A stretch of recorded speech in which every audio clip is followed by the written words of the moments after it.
자, 7번째 썰 한번 가보도록 하겠습니다. 댓글 컨텐츠고 영상 제목 요즘 경기 박살났습니다. 사람들이 돈이 없습니다. 심지어 빵집에서도 구경만 하고 나가시는 한국분들 많습니다. 라는 영상에 달린 댓글입니다. 경기 박살났다는 표현이 맞는지 모르겠지만 일반 사람들 입장에서는 해당 사항이 되겠죠. 뭐 돈 많은 분들은 모르겠지만 일반 보통 사람들은 경기가 좀 박살났다는 느낌이 많이 들 겁니다. 좀 심한 표현이긴 하지만 뭐 경기가 좀 많이 안 좋다 이렇게 볼 수 있는 거죠. 일단 경기가 안 좋다는 게 뭐야? 사람들이 먹고 살기 힘들다. 왜 먹고 살기 힘드냐? 일단 돈을 많이 못 벌고 그리고 물가는 올라가고 그러다 보니까 여유가 없다 보니까 소비를 줄이게 되고 소비를 줄이게 되다 보니까 과거에 잘 들어갔던 그런 이제 매장이나 가게도 잘 안 되기 시작하고 그러다 보니까 그런 가게들 중에 상당수는 직원을 줄인다거나 알바생을 줄이게 되고 그러다 보니까 서비스업 관련 일자리는 굉장히 안 좋아지게 되고 예. 지금 그런 상황이 펼쳐지고 있는 거죠. 여러분들은 지금 상황이 안 좋은 게 그냥 잠깐은 끝날 것 같아요? 아니면 쭉 오래 갈 것 같습니까? 제 개인적으로는 좀 오래 갈 것 같긴 하거든요. 제 개인적으로 봤을 때는. 일단 난 이해가 안 되는 게 왜 사람들이 그동안 돈을 열심히 안 모았을까 하는 생각이 듭니다. 저는 몇 년 전부터 돈을 모으라고 그렇게 얘기했는데 난 사람들이 지금 돈이 없다는 것도 문제 있어요, 여러분. 네, 돈이 없다고 하는 것도 문제 있습니다. 왜 돈이 없을까? 돈을 벌었는데 돈이 없어요. 이거 문제 있는 거 아니야? 그동안 어떻게 살았길래 돈이 없는 거야? 뭐 아무리 개인 사정이 있다고 하지만 그렇지 않습니까? 누구는 돈을 모아서 돈이 있는데 누구는 돈이 없어요. 근데 돈 없는 사람이 많아. 돈 없는 사람이 많다는 건 뭔가 인생을 살면서 문제가 있었다는 거죠. 저는 어디서 문제가 있는지 좀 알 것 같아요. 뭐냐 하면 사람들이 왜 지금 와서 돈이 없다고 얘기하냐면 돈을 벌긴 벌었는데 소비하는데 돈을 많이 쓴 거야 이게. 왜냐하면 불과 몇 년 전까지만 해도 경기가 나쁘지 않았으니까 이런 상황이 계속 오래됐거나 예상을 하고 그냥 앞으로 안 좋아질 경우를 생각 안 하고 좀 소비를 많이 하고 산 거예요. 어차피 이 정도 돈은 또 벌 수 있으니까 이런 막연한 마인드로 살았는데 안 좋아질 거라고 이렇게 예상이나 준비를 하지 않은 거죠. 네. 그런 거에 뭐냐면 어차피 돈이야 또 벌면 그만이니까 뭐 그때가 생각하자 이런 마인드 사는 사람이 많다는 거지. 그래서 좀 그때 돈을 벌 때 이 저축 같은 거 좀 게을리 한 사람들 많아요. 그러다 보니까 경기는 안 좋아지는데 돈이 없어. 근데 이것도 좀 한심해 보여. 왜냐? 아니 그러면 경기가 쭉 좋을 거라고 예상했나? 어떻게 경기라는 게 내가 원하는 대로 쭉 갑니까? 무조건 살기 좋은 시절이 어딨어 여러분. 경제라는 게 사이클이 있는 건데 경기가 좋을 때도 있고 나쁠 때도 있는데 어떻게 무조건 좋기만 합니까? 어떻게 잘 돌아가기만 할까? 1년 365일 뭐 50년 100년 잘 돌아가기만 원하는 건 내 개인적인 바람이죠. 이 경기라는 게 항상 내가 원하는 대로 가주는 게 아니잖아요. 내가 거기에 맞춰 나가야 되지. 그러면 내가 잘 벌 때 이런 경기가 앞으로 좀 안 좋아질 수 있구나. 앞으로 돈 벌기 많이 힘들겠구나. 그런 거 충분히 예상할 수 있는 거 아니에요? 근데 왜 그런 예상 안 하고 그때 버는 돈을 함부로 썼을까? 뭐 여행 다니면 썼을 테고 명품 구입 하나 썼을 테고 뭐 자동차 모는데 썼을 테고. 붕어님, 이전에는 저축하는 놈을 한심하게 봤습니다. 약간 이런 마인드.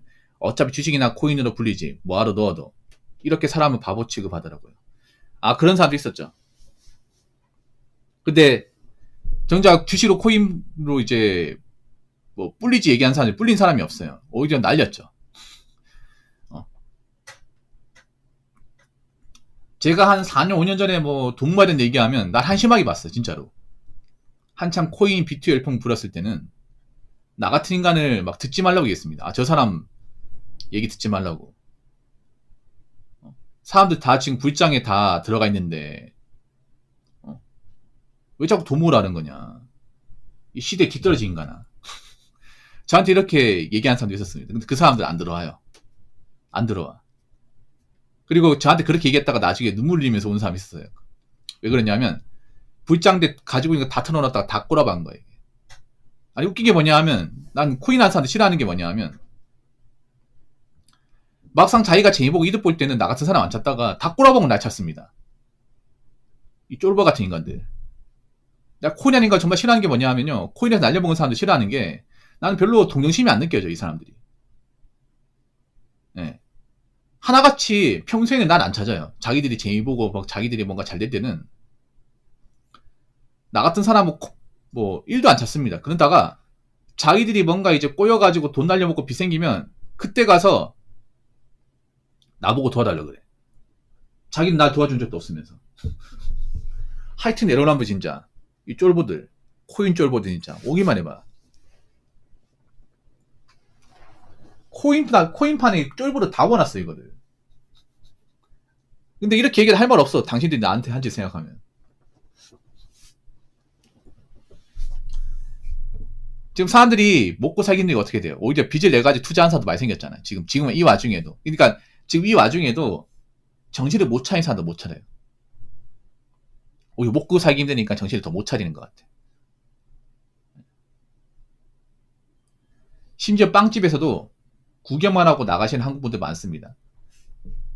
근데 그런 거 있어요. 뭐냐 하면 우리나라 빵집이 좀 문제 있는 게 뭐냐, 우리나라 빵집이 일반 빵집 말고 왜 프랜차이즈 빵집 있잖아요. 파리바게뜨, 뚜레쥬르 같은데. 저는 뭐 그런 데는 한 번도 가본 적이 없어요. 앞으로도 갈 일 없을 것 같아요. 왜냐하면 빵을 싫어하는 게 아니야. 근데 빵을 막 굳이 막 비싼 돈 주고 막 그렇게 막 매니아틱하게 먹지도 않습니다. 빵을 주면 먹는데 굳이 내가 빵을 좋아해서 막 여러 개 사지 않습니다. 굳이 사봐야 식빵 같은 거, 식빵 뭐 토스트 해 먹는다가 샌드위치 해 먹을 때면 한 번 사는 게 다지. 굳이 제가 막 빵 엄청 좋아해서 막 마트 가가지고 빵을 막 이렇게 한가득 담는다거나 그런 적이 없어요, 이게. 누가 사줘가지고 가지고 오면 먹는데 굳이 내가 찾아서 먹진 않습니다. 거기다 프랜차이즈 빵은 저하고 안 맞아요. 왜냐하면 여러분 동네 근처에 파리바게뜨나 뚜레쥬르 혹시 가게 지나친 적이 있어요? 그 가면 입구 쪽에서 그 단내 있잖아. 빵 꾸는 냄새하고 극강의 설탕 냄새가 정말 진동을 해, 이게. 예. 보통 프랜차이즈 빵이 엄청 달거든요. 진짜 이가 썩을 정도로 답니다. 근데 엄청 비싸, 이게. 보통 한 3조각 따면 만원이 넘을 거야, 이게. 3조각. 3조각 먹는다고 해서 배가 차지도 않습니다. 예. 제가 봤을 때 건강이 그렇게 좋지 않은 것 같아, 이게. 아무래도 이제 초고탄수화물, 초당덩어리. 예. 주부님도 빵 먹을 시간 있으면 차라리 야채나 더 드시고 운동이나 하시지. 자, 댓글 한번 읽어보도록 하겠습니다. 부동산 담보대출, 자영업 사업대출 등 부채 거의 2천조, 이자 5%면 1년 이자액이 100조, 상당수가 매월 이자, 원금이 월 100만원 이상 나가니 소비를 줄일 수밖에 없네요. 지금 우리나라가 문제가 뭐냐 하면 빚쟁이들이 사방판에 널려있습니다. 빚쟁이들이. 뭐 사다 보면 빚질 수 있는 거죠. 뭐 집을 사신 분들이야 뭐 빚이 있죠. 근데 너무 많아, 이게. 문제가 뭐냐 하면 빚이 진 사람들이 정상적으로 갚아 나가야 되는데 점점 못 갚고 있습니다. 점점. 그러니까 자신들이 자기 스스로 빚을 만들었는데 이 빚을 못 갚는 사람들이 점점 늘어나는 거야. 소위 말해 이제 대출 연체라고 하죠. 대출 받았는데 대출 받았으면 매달 은행에 줘야 되는 이제 원금 이자가 있을 거 아니야. 그걸 제때 내야 되죠. 근데 그걸 제때 못 내는 사람들이 점점 늘어나고 있습니다. 여러분 혹시 은행 가본 적 있는지 모르겠어요. 오프라인 은행. 1금융가 가보면 예적금 고객보다 대출 창구인 사람들이 더 많아요. 훨씬 더 많습니다. 뭐 제가 가는 이제 1금융가 기준으로 말씀드리면 예적금 한산해요. 금방 합니다. 근데 대출은 줄이 길게 있습니다. 대부분 뭔가 이제 뭐 빚 갚으려고 온 게 아니라 봐달라고 온 거예요. 직원한테. 내가 좀 처지가 이러니까 좀 연장시켜달라. 아니면 지금 내가 이런 상황인데 대출을 좀 더 받을 수 없냐. 뭐 이런 식이야. 그러니까 빚을 못 갚으니까 온 거예요. 잘 갚아서 오는 게 아니라. 잘 갚으면 이제 은행에 올 일이 없어요, 여러분. 상식적으로. 그러니까 우리나라 문제가 뭐냐면 애초에 자기들이 갚지도 못하는, 감당하지 못하는 빚진 사람들이 많다는 거예요. 아니 뭐 빚이 진다 하더라도 자신들이 정상적으로 갚아 나가면 문제가 없죠. 근데 자신들이 갚을지도 모르는 빚을 함부로 졌다가 이제 와가지고 못 갚는 사람들이 점점 늘어나는 거죠, 이게. 뭐 자신들은 잘해보겠다. 아니면 뭔가 이제 큰돈 벌기 위해서 했다고 하지만, 말은 그렇다고 하지만 투기죠, 투기. 애초에 자신들이 깜냥이 안 되고 갚을 만 능력이 안 되면 벌리지 말았어야 되는데, 우리나라가 좀 대출 문화가 굉장히 썩었는 게 뭐냐면 자신들이 대출 빚을 갚을 만한 깜냥이 있는지는 생각도 안 하고 무조건 자기 능력을 최대한 많이 대출받을 그 생각만 합니다. 어떤 은행 가면 대출이 많이 나올까 이것만 생각하네. 이걸 어떻게 갚아 나갈까 생각하지 않습니다. 그러다 보니까 나중에 이제 갚으려고 하면 당연히 이제 힘이 붙일 수밖에 없습니다.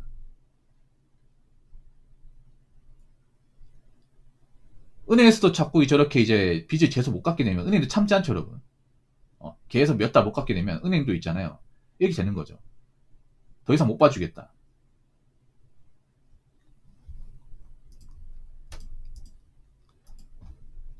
더 이상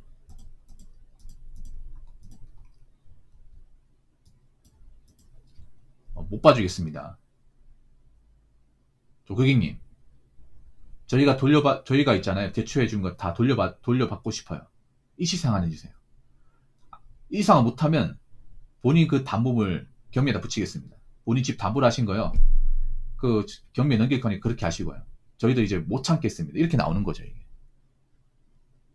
어쩔 수 없지. 왜냐, 은행 입장에서도 이 사람들 믿고 집 담보를 해가지고 대출해줬는데, 제때 못 갚으면 우리 우롱하는 거죠. 그렇지 않습니까? 은행은 당연히 돈 받아야 되고.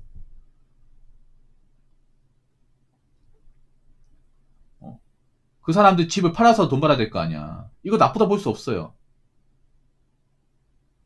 근데 이제 그렇게 하게 되면 이제 집밖에 없는 사람들 그 집 팔고 나면 이제 남는 게 없지, 거의. 그래서 대출이란 거 정말 함부로 받으면 안 돼요, 여러분. 우리나라가 너무 사람들이 대출 빚을 우습게 생각했습니다. 너무 쉽게 봤어요.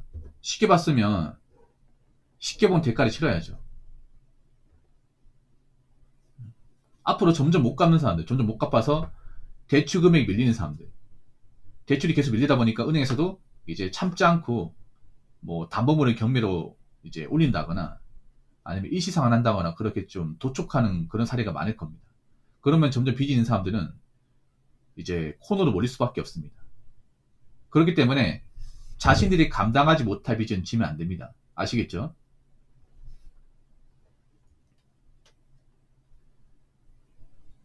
자, 이상으로 7번째 썰 마치도록 하겠습니다.